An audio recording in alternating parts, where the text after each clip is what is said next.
Hello everyone, welcome to my channel. তো আজকের আলোচনার বিষয় হচ্ছে যে ইংলিশ অনার্স টপিকের উপর বাংলায় ব্যাখ্যা করা ভিডিও।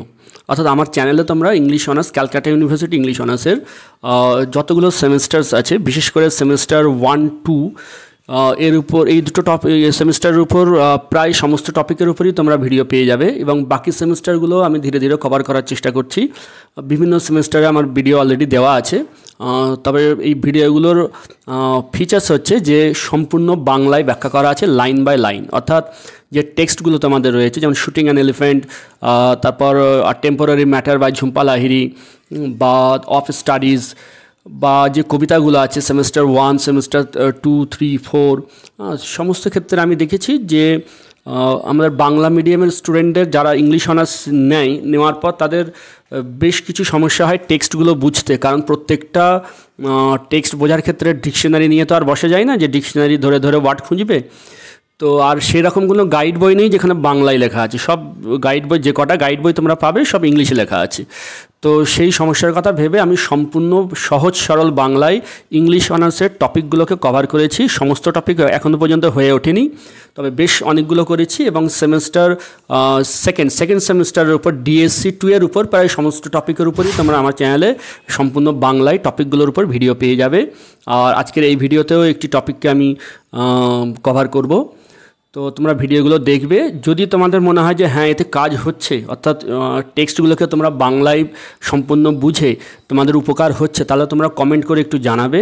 তাহলে আমি কী করবো না, বাকি সেমিস্টারগুলোর জন্য ভিডিওগুলো বানাবো। কারণ এই ভিডিওগুলো তৈরি করতে বেশ অনেকটা সময় লাগে এবং পরিশ্রমও লাগে। তো যদি তোমাদের এতে কাজ হয়, উপকার হয়, তবে বাকি সেমিস্টারগুলোর জন্য আমি বানাবো।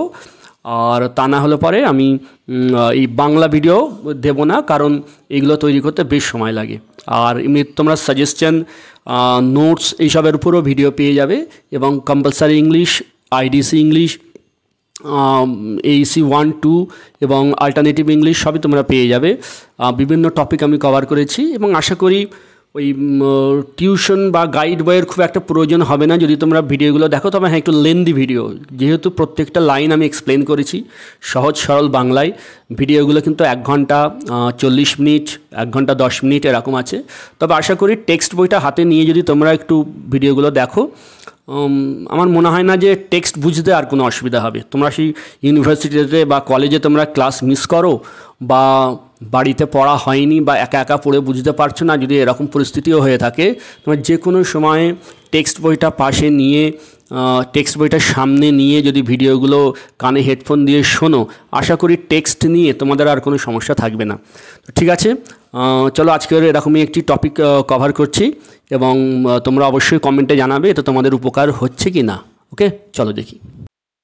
Hello everyone, welcome to my channel.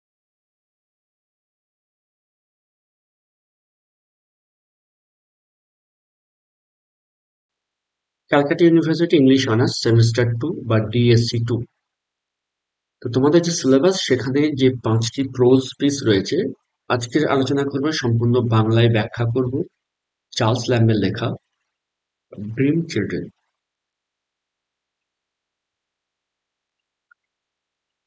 Dream children subtitle হলো আর রেভারি। রেভারি কথাটার অর্থ হচ্ছে ডে ড্রিম, দিনের বেলায় স্বপ্ন দেখা। মানুষ যখন কোনো একটা বিশেষ চিন্তায় মগ্ন থাকে, তখন সেই চিন্তার মধ্যে ডুবে যায়। এই অবস্থাটাকে বলা হয় রেভারি। অর্থাৎ আশপাশে কি চলছে সেদিকে আর তখন আহ, আমাদের মনোযোগ থাকে না, তখন আমরা অন্য কিছু নিয়ে ভাবতে থাকি, সেটা যেন স্বপ্নের দেশে পৌঁছে যায়। এই অবস্থাটাকে বলা হয় রেভারি। তো এখানে চার্লস ল্যাম্ব যে এসে লিখেছেন, তার টাইটেল দিয়েছেন ড্রিম চিলড্রেন, অর্থাৎ স্বপ্নে আসা চিলড্রেন বা শিশুরা, এবং এটা একটা রেভারি।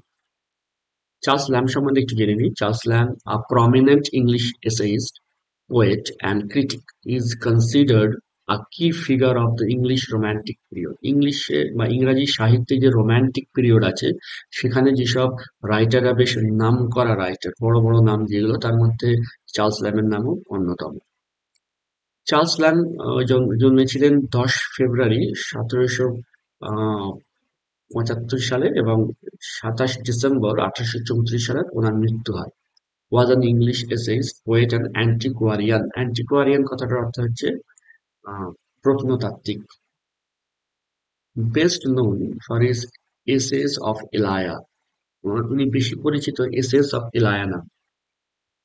এসেস অফ ইলায়ার হচ্ছে ওনার একটা এসের বা রচনার একটা সংকলন, একটি বই যেখানে প্রচুর অনেক রচনা লিখেছেন। এলায়া হচ্ছে ওনার, বা ইলায়া বলা হয় ওনার ছদ্মনাম বা পেন নেম।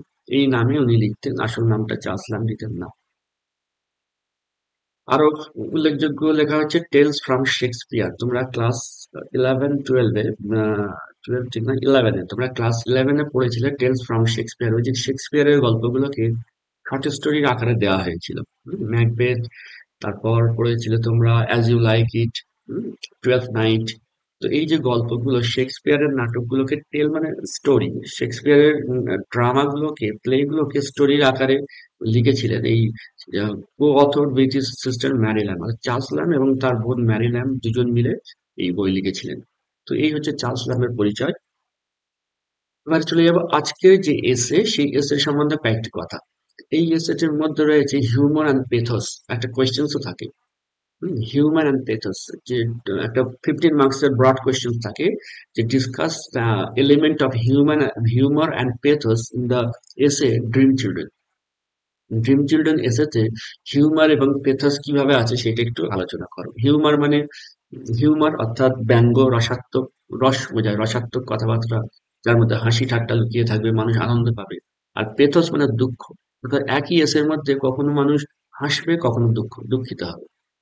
অটোবায়োগ্রাফিক্যাল এসে, এই এসেকে অটোবায়োগ্রাফিক্যাল এসেও বলা হয়, কারণ এখানে আম, এখানে চার্লস ল্যাম্ব তার ব্যক্তিগত জীবনের কিছু জিনিস তুলে ধরেছে।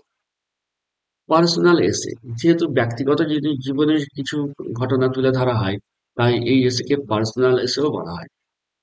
আর এসেস অফ এলায়া, অর্থাৎ এসেস অফ এলায়ার মধ্যে এই এসেটি পড়ে।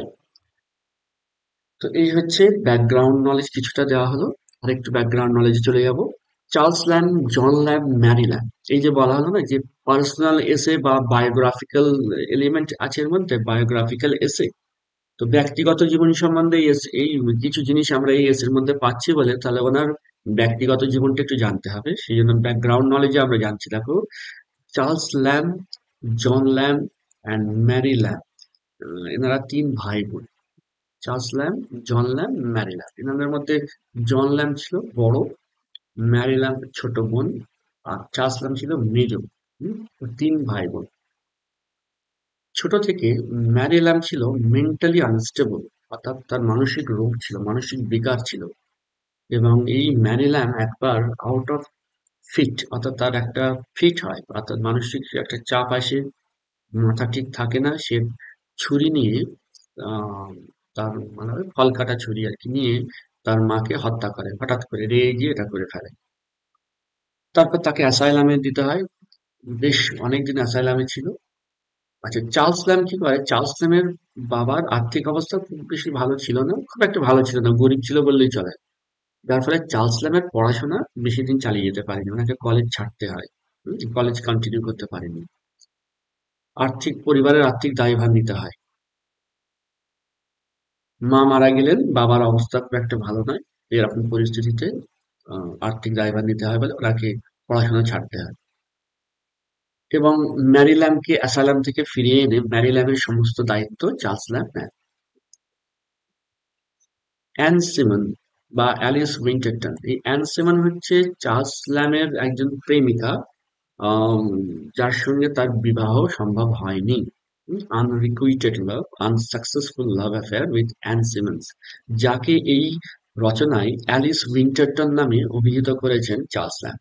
তাহলে এই গল্পে যাকে অ্যালিস উইন্টারটন বলেছেন, তিনি আসলে তার ব্যক্তিগত জীবনের প্রেমিকা ছিলেন অ্যান সিমন। আচ্ছা, এরপর কি দেখো, Lamb sitting in an arm chair beside his sister Mary. Lamb একটা আর্ম চেয়ারে বসে আছেন এবং তার পাশে রয়েছে তার সিস্টার ম্যারি ল্যাম্ব, যাকে এই এসেতে, এই রচনায় ব্রিগেড বলে ডেকেছে, নামগুলো একটু চেঞ্জ করে দিয়েছে।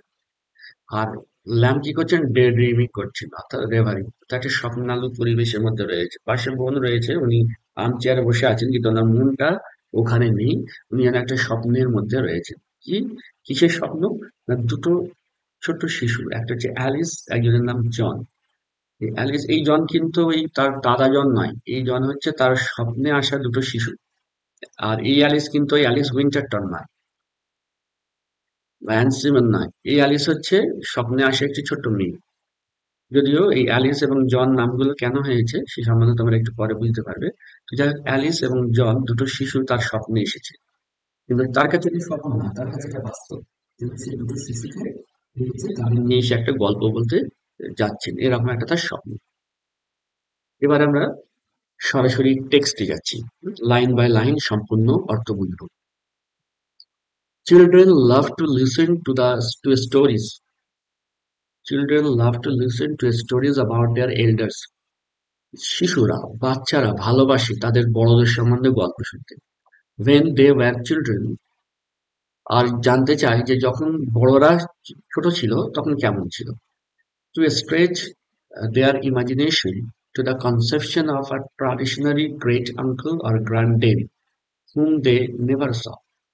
তারা তাদের কল্পনাটাকে আরেকটু আগিয়ে নিয়ে যেতে চায় এবং তারা জানতে চায় যে তাদের গ্রেট আঙ্কেল অর্থাৎ কাকা বা বাবার কাকা, গ্রেট আঙ্কেল মানে বাবার কাকা, বাবার ঠাকুমা, হুম, মানে যাদেরকে তারা চোখে দেখেননি, তারা কেমন ছিলেন, এসব তারা জানতে চায়। It was in this spirit that my little ones crept about me the other evening to hear about their great grandmother Phil. ঠিক এরকমই একটা স্পিরিটে মাই লিটল ওয়ান্স, আমার ছোট সন্তানেরা, এখানে কিন্তু স্বপ্নের মধ্যে উনি দেখছেন যে বিবাহিত এবং ওনার সন্তান আছে না, আসল জীবনে উনি কখনোই বিবাহ করেননি, কিন্তু এখানে একটা স্বপ্নের মধ্যে রয়েছেন, তাই বলছে it was in this spirit that my little ones crept about me, যে আমার ছোটরা আমার কাছে এলো ওই কোনো এক সন্ধ্যাবেলায়, একদিন সন্ধ্যাবেলায়, to hear about their great grandmother Field, তারা শুনতে চাইলো তাদের গ্রেট গ্র্যান্ডমাদার, গ্র্যান্ডমাদার মানে ঠাকুমা, কিন্তু গ্রেট গ্র্যান্ডমাদার মানে বাবার ঠাকুমা, অর্থাৎ চার্লস ল্যামের ঠাকুমা সম্বন্ধে তারা শুনতে চাইলো, যার নাম ছিল field, Mrs field, who lived in a great house in Norfolk, যিনি একটা বিরাট বড় বাড়িতে বাস করতেন, নরফোক নামে একটি জায়গার বিরাট বড় বাড়িতে বাস করতেন, 100 times bigger than that in which they and Papa lived, অর্থাৎ চার্লস নামের বাবা এবং চার্লস নামের ঠাকুমা মিসেস ফিল্ড যে বাড়িতে বাস করতেন, মানে একসঙ্গে যে বাড়িতে বড় হয়েছিলেন, যে বাড়িতে জন্মেছিলেন, তাদের যে পৈতৃক বাড়ি তার চাইতে 100 গুণ বড় ছিল এই নরফোকের বাড়িটা, যেখানে পরবর্তী জীবনে মিসেস ফিল্ড বাস করতেন। মানে নরফোর্কে যে বাড়িটা, ওটা মিসেস ফিল্ডের নিজের বাড়ি ছিলেন না, উনি এক ধনী ব্যক্তির বাড়ি ছিল ওটা, যে বাড়িটার উনি কেয়ারটেকার ছিলেন, মিসেস ফিল্ড ওনার ঠাকুমা, চার্লস ল্যামের ঠাকুমা। Which had been the scene, আর ওই বাড়িটাই ছিল সেই সিন, সেই ঘটনার জায়গা। So at least it was generally believed, অন্তত যেটা সবাই বলে, in that part of the country, ওই এলাকার লোকেরা সাধারণত যেটা বলে থাকে। কোন ঘটনার জায়গা? অফ দ্য ট্রাজিক ইনসিডেন্ট, সেই দুর্ঘটনার জায়গা, সেই দুঃখদায়ক দুর্ঘটনার জায়গা, which they had lately become familiar, যেটা পরবর্তী সময়ে তারা জানতে পেরেছে, familiar with from the ballad of the children in the wood. একটা ব্যালাড আছে, ব্যালাড মানে হচ্ছে গীতি কবিতা, যে কবিতার মাধ্যমে, যে কবিতাটাকে আহ, ওই বলা যেতে পারে একতারা বা ডুলসিমার মানে একটা বাদ্যযন্ত্রের সঙ্গে হুম, একতারা বলা হয়। যেমন আমাদের ওই বাউল গান গাই না, ওই বাউল গান গাওয়ার সময় যেমন হাতে একটা একতারা মতো নিয়ে গাইতে হয়, তো এরকম ব্যালাড মানে হচ্ছে ওই ধরনের বাউল গানের মতো, এবং এই গানের মধ্যে কোনো ঘটনাকে তুলে ধরা হয়, কোনো স্টোরি বলা হয়। তো from the ballad of the children in the wood, children in the wood, জঙ্গলের শিশুরা, এই নামে একটা ব্যালাড, একটা গান আছে, যে গানের মাধ্যমে ওই একটা মানে দুঃখদায়ক ঘটনার কথা বলা হয়েছে, অর্থাৎ চিলড্রেন ইন দ্য উড, জঙ্গলের শিশুরা যাদেরকে হত্যা করা হয়েছিল নির্মম ভাবে, তারপর তাদের আত্মা ঘুরে বেড়ায়, এইসব কথা আর কি। তো এইসব কথা, এই ঘটনাটা যেখানে ঘটেছিল সেটা ছিল নর্থফোর্কের বাড়ি, যেখানে চার্লস ল্যামের গ্র্যান্ডমাদার মিসেস ফিল্ড থাকতেন। Certain it is that the whole story, certain it is that, এটা নিশ্চিত যে The whole story of the children and their cruel uncle was to be seen fairly carved out in wood upon the chimney piece of the great hall. The whole story of the children, ওই যে শিশুগুলোকে হত্যা করা হয়েছিল এবং তাদের cruel uncle, তাদের নিষ্ঠুর কাকা, যিনি সম্পত্তি নিয়ে নেওয়ার উদ্দেশ্যে ওই শিশুগুলোকে হত্যা করেছিল, সেই সমস্ত গল্পটা কার্ভড আউট, অর্থাৎ the wood upon the chimney piece. Chimney piece, বিরাট বড় চিমনি আছে, ইংল্যান্ডের বা ইউরোপের বাড়িগুলোতে চিমনি থাকে ধোঁয়া বার হওয়ার জন্য। তো চিমনির গায়ে যে কাঠের চিমনি ছিল, মানে চিমনির গায়ে যে কাঠের একটা পরত ছিল, কোটিং ছিল, তাতে খোদাই করে, কার্ভড আউট মানে খোদাই করে ছবি এবং লেখা ছিল। সেখানে ওই গল্পটা ছিল যে চিলড্রেন ইন দ্য উড, ওই দুটো শিশুকে তার কাকা হত্যা করেছিল, সেই শিশুদের সম্বন্ধে গল্প লেখা ছিল। The whole story down to the robin redbreast, একেবারে সে রবিন রেড ব্রেস্ট একটি পাখির নাম, সেই পাখি পর্যন্ত পুরো গল্পটা লেখা ছিল। Till a foolish rich person pulled it down to set up a marble one of modern invention in its stead. তারপর একটা বোকা ধনী মানুষ, বোকা মানে বোঝাচ্ছে যে যে ধনী মানুষ এই চিমনি পিসের যে একটা আর্টিস্টিক ব্যাপার রয়েছে, এর গায়ে যে একটা স্টোরি লেখা রয়েছে, সে এটার মূল্য দেয়নি, সে এটাকে বুঝেনি, তাই তাকে ফুলিশ বলা হয়েছে। একজন ধনী মানুষ এই বাড়িটা কিনে নেয় এবং সে কি করে, এই চিমনি পিসটাকে, কাঠের যেটা ছিল যার গায়ে স্টোরি লেখা ছিল, সেটাকে সরিয়ে দিয়ে তার জায়গায় মার্বেলের চিমনি পিস সেখানে লাগিয়ে দেয়। উইথ নো স্টোরি আপন ইট, আর তারপরে মার্বেলের যে চিমনি পিস লাগাই সেখানে কিন্তু কোনো আর স্টোরি ছিল না।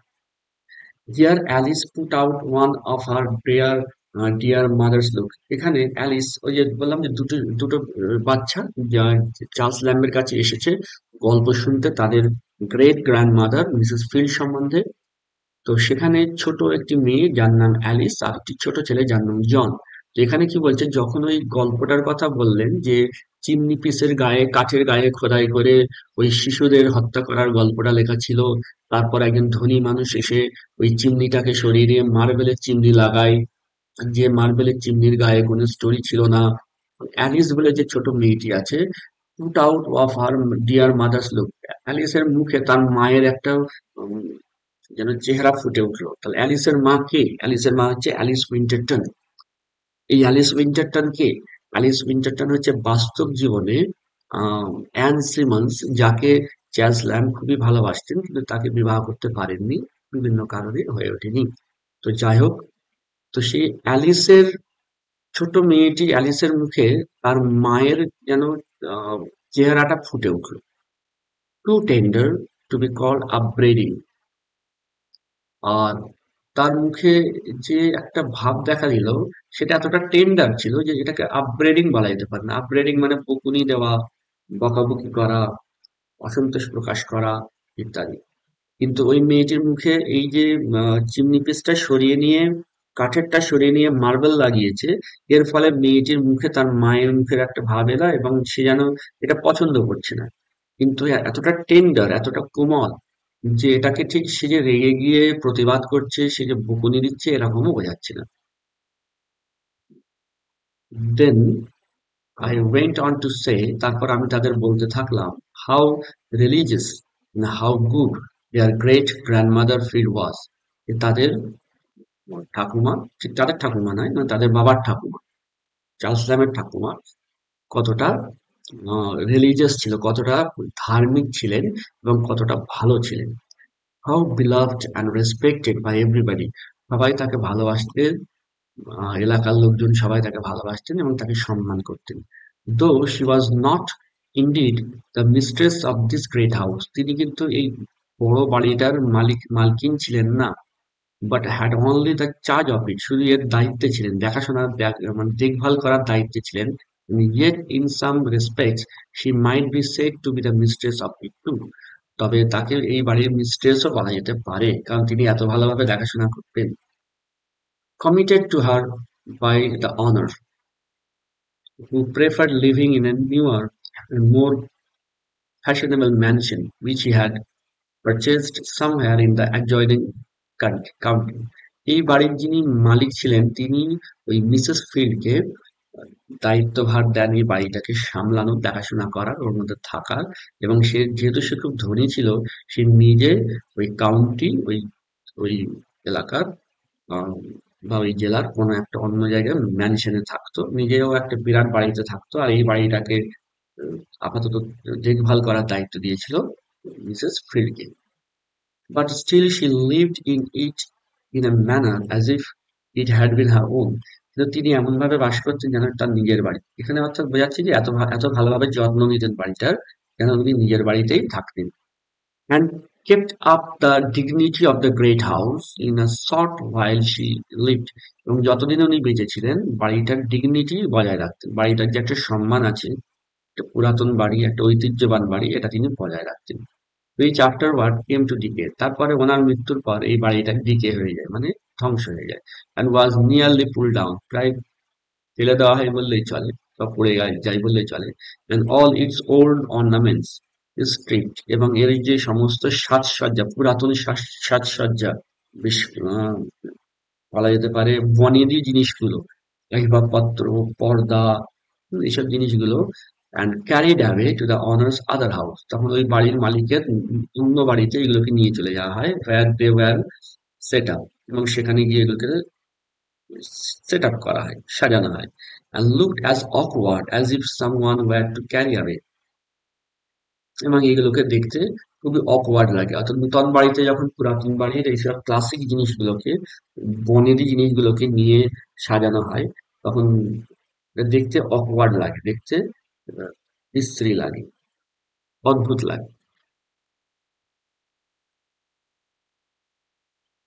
তারপর দেখো, the old tombs they had seen lately at the abbey and stick them up in Lady's tawdry gilt drawing room. The old toms they had seen lately at the abbey.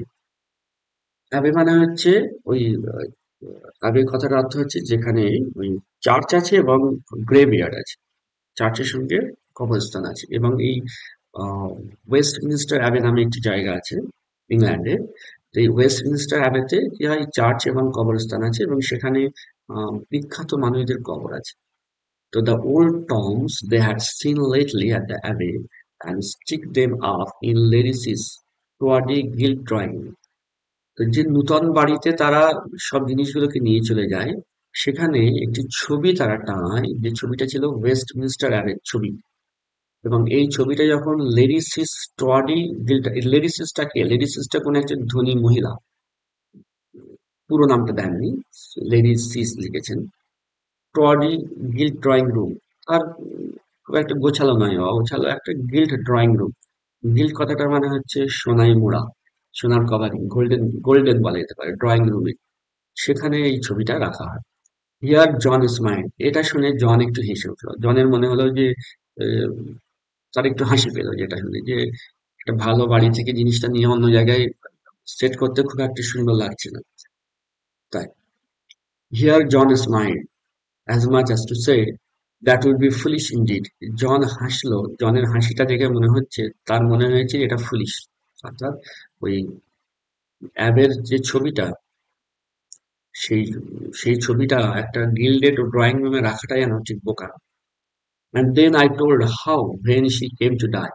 তারপর আমি শিশুদেরকে বললাম যে কিভাবে যখন তিনি মারা গেলেন, অর্থাৎ মিসেস ফিল্ড যখন মারা গেলেন, ল্যাম্বের ঠাকুমা যখন মারা গেলেন, her funeral was attended by a concourse of all the poor.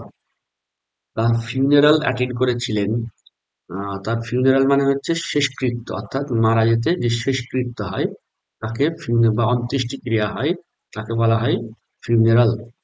তো তার যখন ফিউনারাল হয়েছিল, তখন তার ফিউনারালে অনেক মানুষ যোগ দিয়েছিল। এই যে কনকস, কনকস কথাটা মানে কি না, কনকস মানে হচ্ছে large open area inside or the front of a public building, as in airport or train station, a crowd of assembly of people.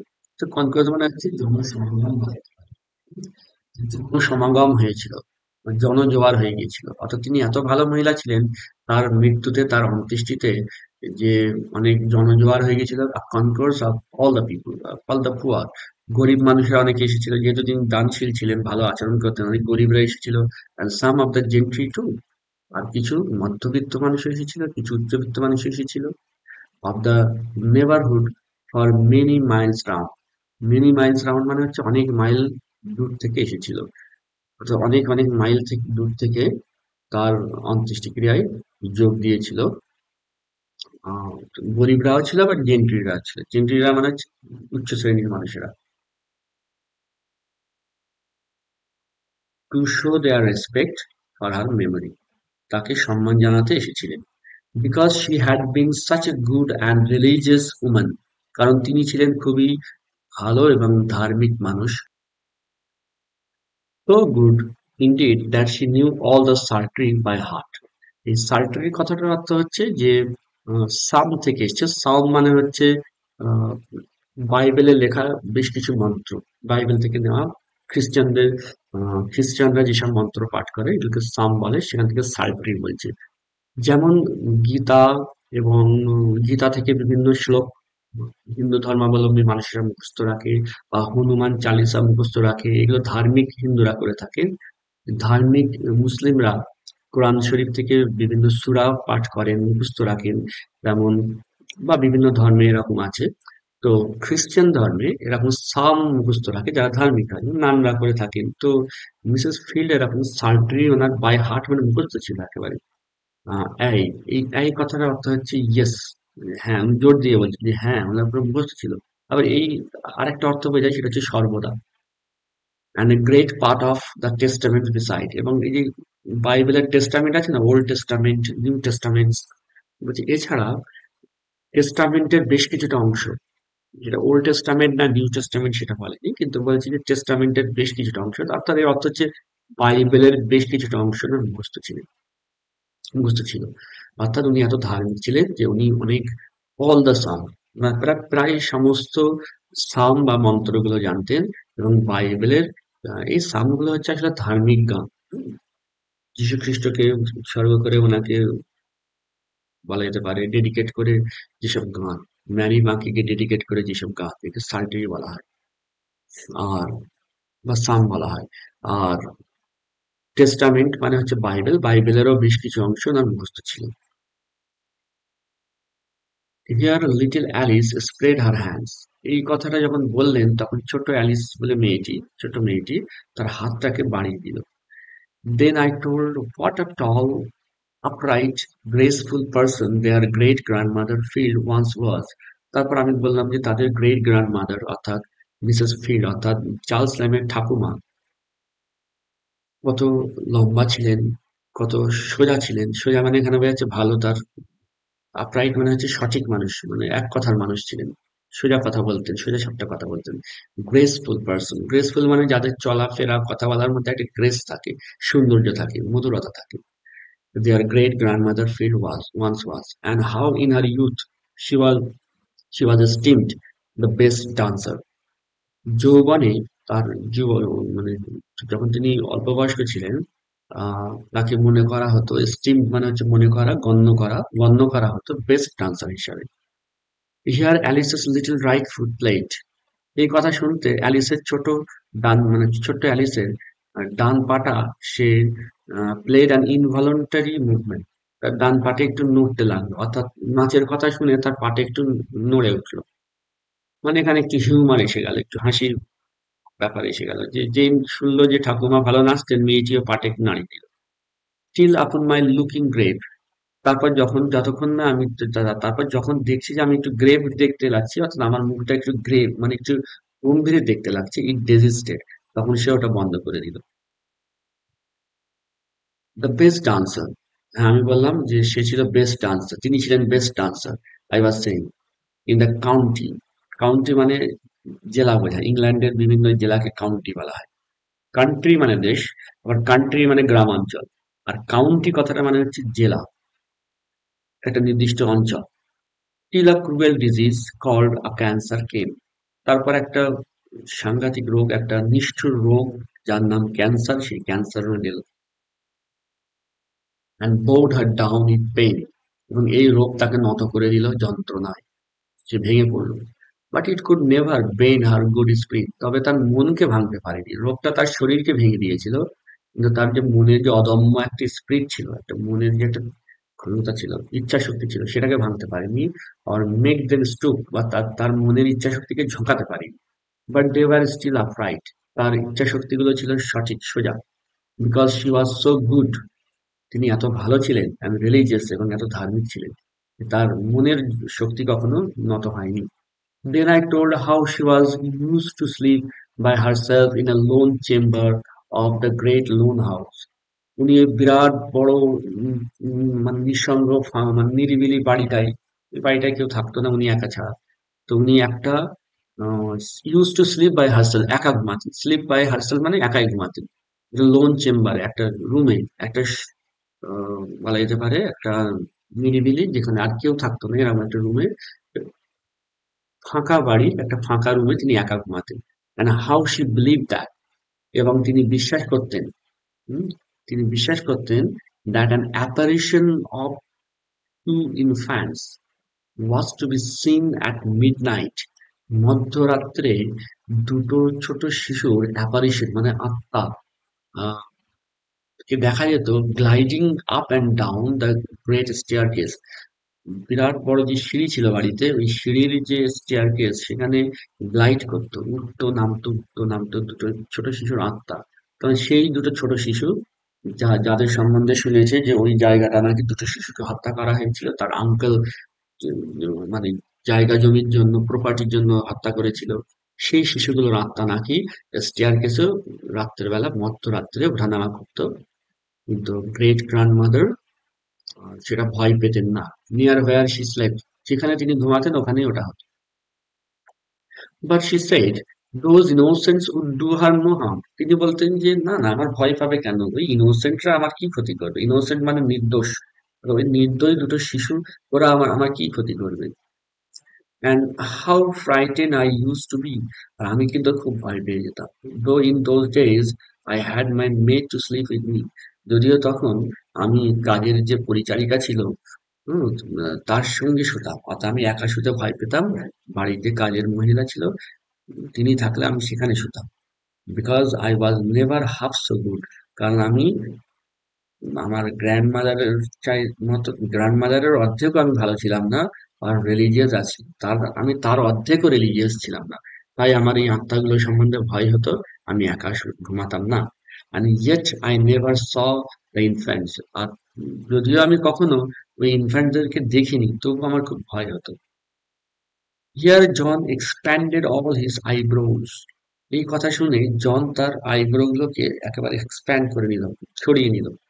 And try to look courageous, এবং সে যেন একটু নিজেকে কারেজিয়াস দেখাতে লাগলো। অর্থাৎ আমি ভয় পেতাম শুনে জন, যে ছোট ছেলেটি, সে যেন সাহস দেখানোর চেষ্টা করলো, চোখের আইব্রো গুলোকে করে তুলে নিল। Then I told how good she was to all her grandchildren, তারপর আমি বললাম যে তিনি তার সমস্ত গ্র্যান্ড চিলড্রেনদের প্রতি খুব ভালো ছিলেন, সবাইকে ভালো ভালোবাসতেন, ভালো ব্যবহার করতেন। Having us to the great house in the holidays, আর ছুটির সময় আমরা যখন ওই বাড়িতে যেতাম, ছুটি পড়লে জন ল্যাম, ম্যারি ল্যাম, তারপর চার্লস ল্যাম, সব বাচ্চারা চলে যেত ওই আহ, এর বাড়িতে, তাদের ঠাকুমার বাড়িতে। এবং ওই ওই বিরাট বড় বাড়িটা তখন তাদের বলা যেতে পারে হলিডে হলিডে ডেস্টিনেশন হতো।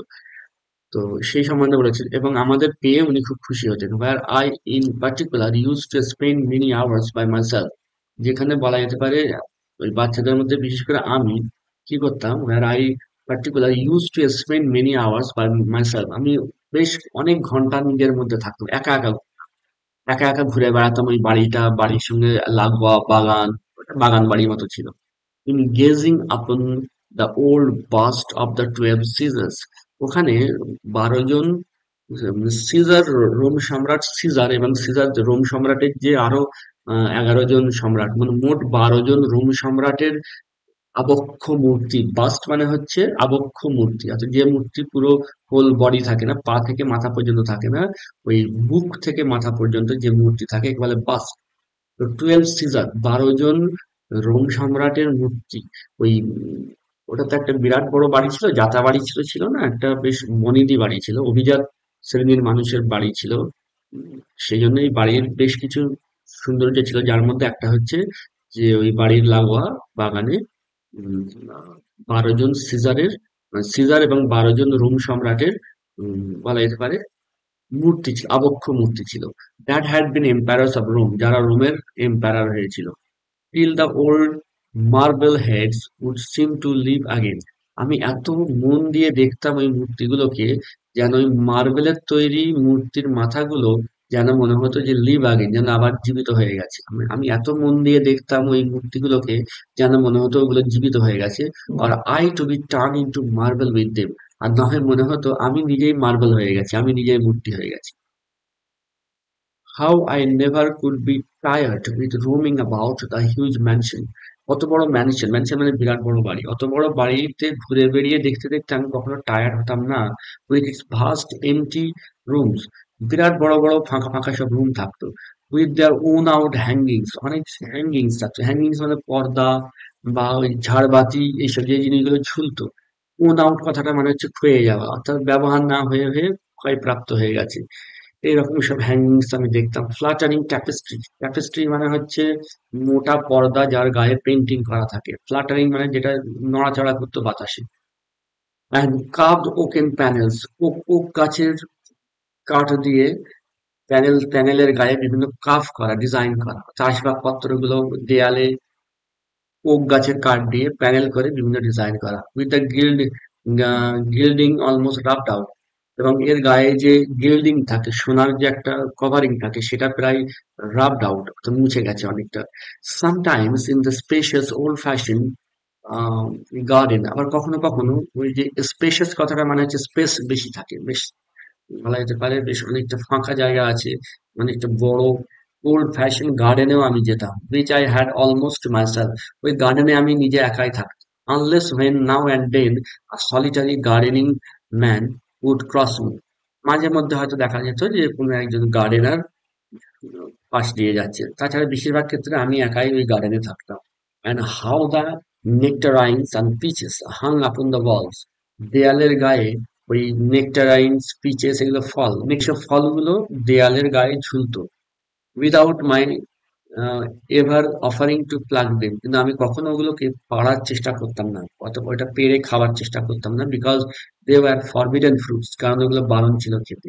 Unless now and then, and because I had more pleasure in strolling about, তাছাড়া আমার বেশি আনন্দ পেত ঘুরে বেড়াতে, অর্থাৎ ফল ফল খাওয়াই চাইতে আমার বেশি ভালো লাগতো গার্ডেনটা ঘুরে ঘুরে দেখতে।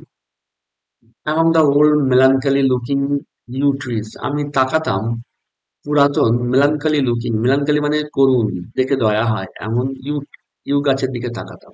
অর দ্য ফিডস, ফিডস গাছের দিকে তাকাতাম। And picking up the red berries, এক সময় রেড বেরিজ তুলতাম। And the fir apples which were good for nothing, যেগুলো খুব একটা ভালো কোয়ালিটি ছিল না, অর্থাৎ খেতে খুব একটা টেস্ট ছিল না, বাট টু লুক অ্যাট, কিন্তু দেখতে ভালো লাগতো।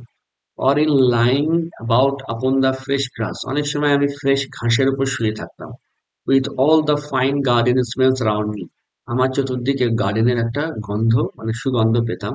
আর basking in the orangery, অরেঞ্জেরি মানে যেখানে অরেঞ্জকে পাকানো হয়, অরেঞ্জের বাগান যেখানে অরেঞ্জকে পাকানো হয়, একে অরেঞ্জেরি বলে।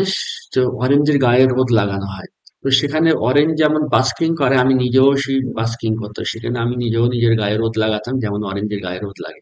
Till I could almost fancy myself ripening, তারপর একটা সময় আসতো যখন আমার মনে হতো আমিও সেই অরেঞ্জের সঙ্গে আমিও পাকছি রোদেতে। along with the oranges and lime in that grateful warmth, অর্থাৎ লেবু, অরেঞ্জ, কি বলে ওটাকে, বাতাবি লেবু নয়, মুসাম্বি লেবু, লাইম মানে মুসাম্বি লেবু, মুসাম্বি লেবু, অরেঞ্জ, কমলা লেবু, এরা যখন রোদেতে পাকছে যেন আমিও তাদের সঙ্গে পাকছি। or in watching the days that darted to and fro in the fish pond, তারপর ফিশ পন্ডে মাছের যে পুকুর ছিল সেখানে ডেস, তো এক ধরনের মাছ ছিল যে শুধু এদিক ওদিক ঘুরে বেড়াচ্ছে। at the bottom of the garden, গার্ডেনের একেবারে তলদেশে নিচের দিকে, with here and there a great sulky pike hanging midway down the water in the silent state.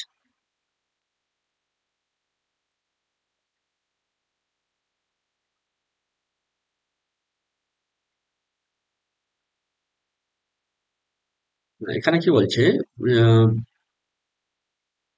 sulky pike, with here and there a great sulky pike hanging midway down the water in silent state. আবার পুকুরের জলে দেখা যাবে এখানে সেখানে সালকি পাইক, pike এক ধরনের মাছ, hanging midway down the water in silent state, জলের মাঝখানে সে থাকতো, as if it mocked at their impertinent frisking, যেন এরা মক করতো, এরা যেন ঠাট্টা করতো ওই ডেসদের ফ্রিস্কিং, অর্থাৎ ঘুরে বেড়ানোটাকে। অর্থাৎ ডেস যে এক ধরনের মাছ, তারা যে ঘুরে বেড়াতো এটাকে দেখে যেন হাসি ঠাট্টা করতো পাইক মাছেরা। I had more pleasure in these busy idle diversions. আমার খুবই আনন্দ হতো এইসব ডাইভার্সন দেখে। অর্থাৎ ইডল ডাইভার্সন, ইডল মানে অলস, ডাইভার্সন মানে হচ্ছে এই যে মনকে ডাইভার্ট করে এক একটা জিনিস, কখনো নেকটারাইন ফল, কখনো ইউ গাছ, কখনো সেই 12 সিজারের বাস্ট, সিজারদের মূর্তি, আবার কখনো পুকুরের এই মাছ ডেস, পাইক মাছ, এইসব ডাইভার্সন গুলো তার ভালো লাগতো। In all the sweet flavours of speeches, তারপর পিচেস ভালো লাগতো। ডাইভার্সন গুলো কি কি ছিল? ডাইভার্সন গুলো ছিল মাছ, পিচেস ফল, nectarine, orange and such like common beds of children, যেটা চিলড্রেনদের বেডস বলা যেতে পারে, যেগুলো চিলড্রেনদের টোপ দেওয়া হয়, সেই সব জিনিসগুলো আমার ভালো লাগতো। তবে এইগুলো উপভোগ করার চাইতে বেশি ভালো লাগতো এইগুলোকে দেখতে। Here John slyly deposited back upon the plate a bunch of grapes. যখন বলল এইসব জিনিসগুলো আমার খাওয়ার চাইতে পাওয়ার চাইতে দেখাটা বেশি ভালো লাগতো, তখন জন কি করলো, প্লেট থেকে যে একটু আঙুর নিয়েছিল, সেই আঙুরের বাঁচটাকে আবার প্লেটে রেখে দিল, which not unobserved by Alice, যেটা অ্যালিস দেখতে পায়নি। He had meditated um, dividing with her, and both seemed willing. অর্থাৎ সে ভেবেছিল যে ওই আঙুরটা নিজেরা ভাগাভাগি করে নেবে, কিন্তু যখন শুনলো যে তাদের চার্লস ল্যাম্ব যখন বললো, তাদের বাবা যখন বলছেন, এখানে বাবাই বলা যেতে পারে কারণ স্বপ্নে উনি বাবা বাবা হিসাবেই দেখাচ্ছেন, তো বাবা যখন বলছেন যে আমার ছোটবেলায় এই জিনিসগুলো দেখতে ভালো লাগতো, উপভোগ করতে, খেতে না, তখন কি করলো, ওই জন ওটাকে রেখে দিল। To relinquish them for the present as irrelevant. হ্যাঁ, relinquish মানে ভোগ করা বা খাওয়া। তো এখন তারা সেটা খাবে না, এখন ওটাকে রেখে দেবে। Then in somewhat a more heightened tone, I told how though their great grandfather Phil loved all her grandchildren, yet in an special manner she might be said to love their uncle John Lamb. ল্যাম্বটা পুরো লেখেনি, এল লিখেছে শুধু। এটা ইচ্ছা করেই করেছেন। Charles lamb এরকম তার বিভিন্ন লেখায়, বিভিন্ন রচনা লেখায় এরকম করে, পুরোটা লেখেন, এবং জন ল্যাম্বকে বোঝাচ্ছে। তো বলছে সমস্ত শিশুদের, সমস্ত চিলড্রেনদের, গ্র্যান্ড চিলড্রেনদের ভালোবাসতেন, কিন্তু জন ল্যাম্ব অর্থাৎ তার দাদাকে বেশি ভালোবাসতেন। Because he was so handsome and spirited I youth, সে বেশ একটা বেশ তাজা যুবক ছিল এবং হ্যান্ডসাম ছিল। King to the rest of us, আমাদের সবার কাছে তাকে কিং বলা যেতে পারে। And instead of moping about in solitary corners, instead of মানে পরিবর্তে, মপিং অ্যাবাউট মানে ঘুরে বেড়ানো, সলিটারি কর্নার, আমি যেমন সলিটারি কর্নারে নির্জন জায়গাগুলোতে বাগানে ঘুরে বেড়াতাম, এটার বদলে সে কি করতো, come of us, like like some of us, আমাদের মতো নয়, সে কি করতো, he would mount the most mettlesome horse he could get, সে সবচাইতে বলা যেতে পারে কঠিনতম ঘোড়াটাকে ঘোড়ার পিঠে উঠতে চাইতো। এটা মেটালসাম মানে বোঝাচ্ছে বেশ যে ঘোড়া সহজে বশ মানে না, এরকম ঘোড়ার পিঠে সে উঠতো। When but an inch no bigger than themselves, and make it carry him half over the country in morning, এবং এই ঘোড়ার পিঠে উঠতো এবং উঠে এই যে কথাটা রয়েছে but an imp no bigger than themselves, অর্থাৎ ইম কথাটা মানে হচ্ছে শয়তান। এখানে শয়তান বোঝাচ্ছে না, এখানে যেটা বোঝাচ্ছে যে but an imp no bigger than themselves and make it carry him half over the country in a morning and join the hunters when there were any up. এই ঘোড়াটাকে সে বশ মানাতো, বশ মানিয়ে এই ঘোড়ার পিঠে উঠে সে যেত। কোথায় যেত?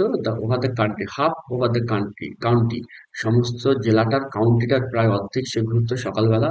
And join the hunters when there were any out, আর যদি কেউ শিকারে যায় তাদের সঙ্গে সেই জন ল্যামও যোগ দিত। And yet he love the old great house and gardens too. তবে হ্যাঁ, জন ল্যাম বাড়িটাও ভালোবাসতো, গার্ডেনও ভালোবাসতো, কিন্তু সে বেশিক্ষণ সময় দিত না বাড়িতে বা গার্ডেনে। সে একটু ঘুরে বেড়াতে বেশি পছন্দ করতো, but had too much spirits to be always pent up within their boundaries. তার মনের জোর এত ছিল, সবসময় একটা চঞ্চল ভাব ছিল, তাই সে পেন্ট আপ হয়ে থাকতো না ওই বাড়িটার বাউন্ডারির মধ্যে। and how their uncle grew up to man's state as brave as he was handsome. তারপর যুবক অবস্থা থেকে সে মানে প্রাপ্তবয়স্ক হয়, খুবই সাহসী এবং হ্যান্ডসাম হয়, to the admiration of everybody, এবং সবাই তাকে খুব অ্যাডমায়ার করে, পছন্দ করে। But of their great grandmother Field most specially, তবে সবচেয়ে বেশি তাকে পছন্দ করে তাদের ঠাকুমা, great grandmother Field, and how he use to carry me upon his back, এবং কিভাবে জন ল্যাম্ব, আমার দাদা, আমাকে তার পিঠে করে বয়ে নিয়ে যেত when I was a lame footed boy, যখন আমার ফোঁড়া হয়ে গিয়েছিলাম, ফোঁড়া মানে পায়ে কোনো চোট টোট লেগে গিয়েছিল, আমি ফোঁড়া মতো হয়ে গেছিলাম, তখন আমার পিঠে করে বয়ে নিয়ে যেত আমার দাদা Lamb. For he was a good bit older than me, কারণ সে আমার থেকে বেশ অনেকটাই বড় ছিল। Many a mile when I could not walk for pain, যখন যন্ত্রণায়, পায়ের যন্ত্রণায় আমি বেশি হাঁটতে পারতাম না, তখন অনেক মাইল আমাকে পিঠে করে চাপিয়ে নিয়ে যেত। and how in after life he became lame footed too, আর পরবর্তী জীবনে আমার দাদা, তাদের গ্রেট আঙ্কেল জন ল্যামও কিন্তু খোঁড়া হয়ে গিয়েছিল। and I did not always make allowance enough for him when he was impatient and in pain. তবে আমি ওনার জন্য খুব একটা সময় বার করতে পারিনি। আমি ওনাকে ওরকম পিঠে করে নিয়ে বইতে পারিনি। nor remember sufficiently how considerate he had been to me, আমি মনেও রাখতে পারিনি যে আমার প্রতি উনি কতটা যত্নবান ছিলেন, কতটা কনসিডারেট ছিলেন when I was lame footed, অর্থাৎ তার বিপদের সময় আমি তার পাশে খুব একটা থাকতে পারিনি। and how when he died, এবং যখন উনি মারা গেলেন, though he had not been dead an hour, it seemed as if he had died a great while ago. যখন মারা গেলেন ১ ঘন্টাও হয়নি, কিন্তু তখন যেন আমার মনে হচ্ছিল যে অনেক আগে মারা গেছেন। It seemed as if he had died a great while ago. Such a distance there is betwixt life and death. And how, মানে তার মৃত্যুর পর মনে হলো যেন অনেক দিন হয়ে গেছে মারা গেছে। And how I bore his death as I thought pretty well first. তার মৃত্যুটা প্রথম দিকে আমি ভালোই সহ্য করে নিয়েছিলাম। প্রথম দিকে আমার কষ্ট হয়নি। মারা গেছে মনে হচ্ছে অনেক দিন হয়ে গেছে মারা গেছে। But afterward it haunted and haunted me, কিন্তু যত দিন যেতে থাকলো ততই তার দাদার মৃত্যুটা আমাকে তাড়া করলো। তখন এবার আমি ফিল করতে শুরু করলাম যে আমি মিস করছি আমার দাদা। And though I did not try, যদি আমি কাঁদিনি আর take it to heart as some do, বা অন্যরা যেমন মনে নিয়ে নেয় ব্যাপারটাকে, ভেঙে পড়ে, সেরকম আমি করিনি।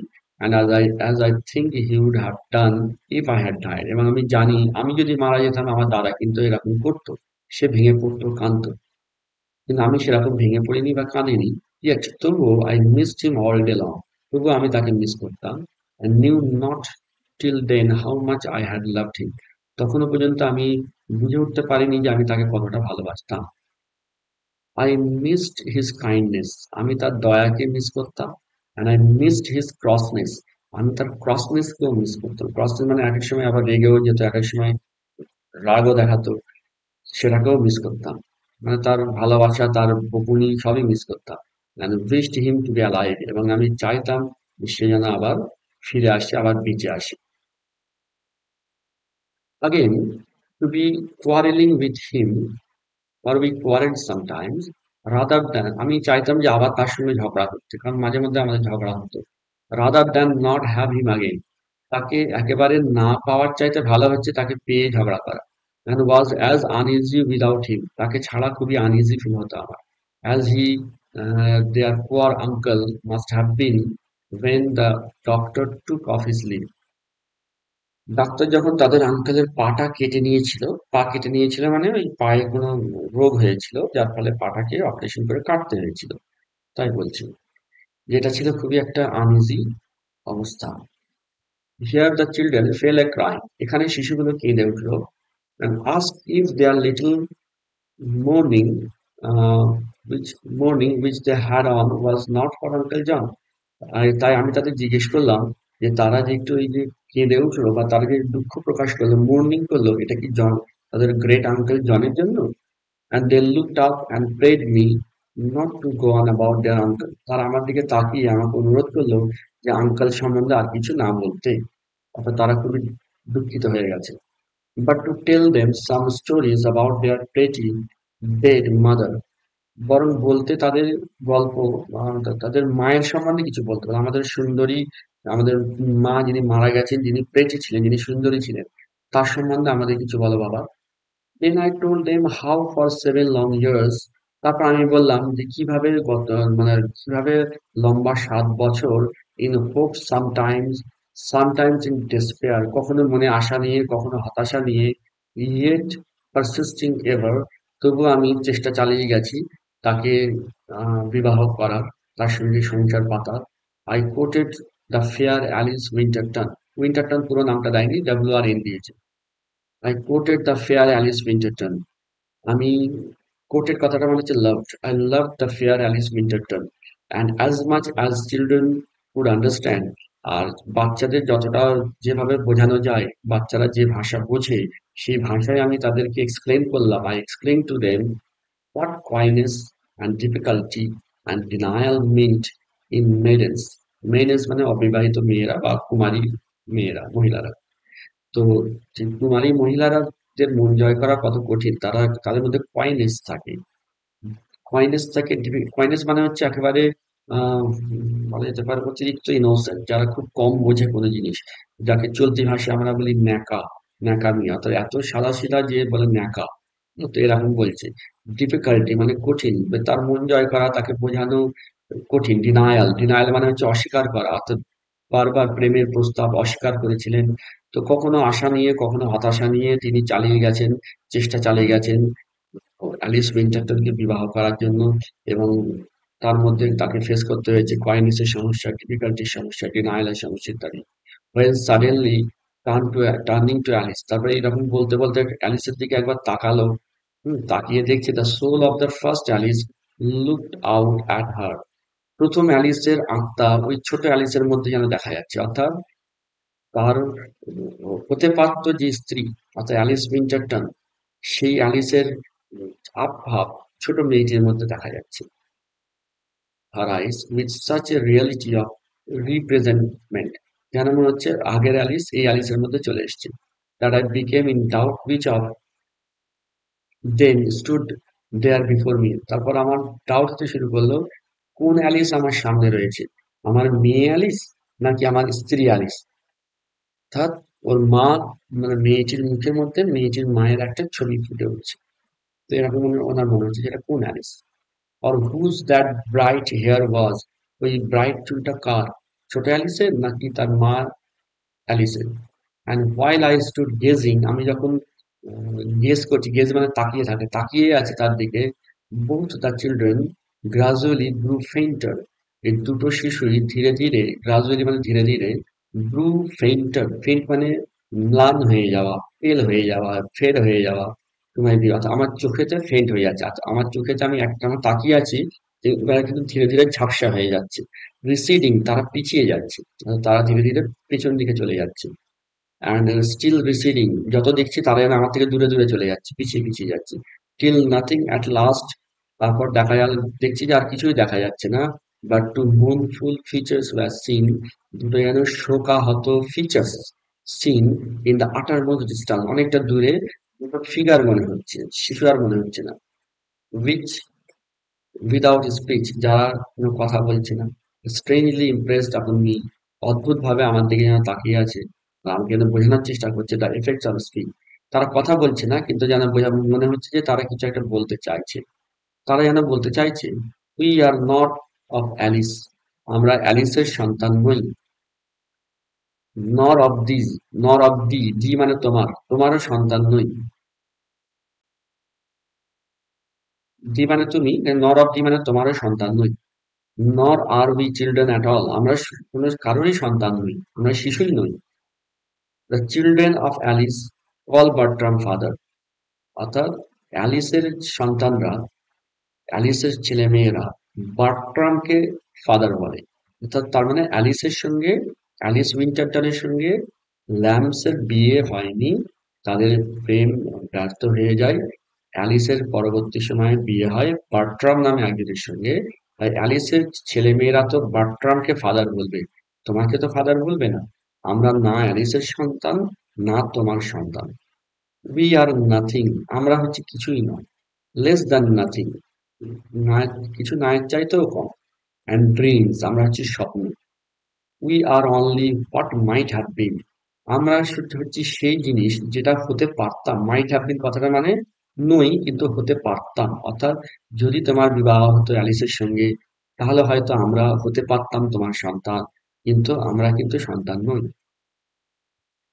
And must wait upon the tedious shore of লিচি, এবং আমাদেরকে ওয়েট করতে হবে টেডিয়াস মানে বিরক্তিকর, বোরিং, শোর মানে তীরে, অফ লিথি, লিথি নদী, millions of age, lakh lakh বছর, before we have existence and name, আমাদের কোনো অস্তিত্ব এবং নাম পাওয়ার আগে আমাদের লিথি নদীর তীরে দীর্ঘ বছর, লক্ষ লক্ষ বছর ওয়েট করতে হবে।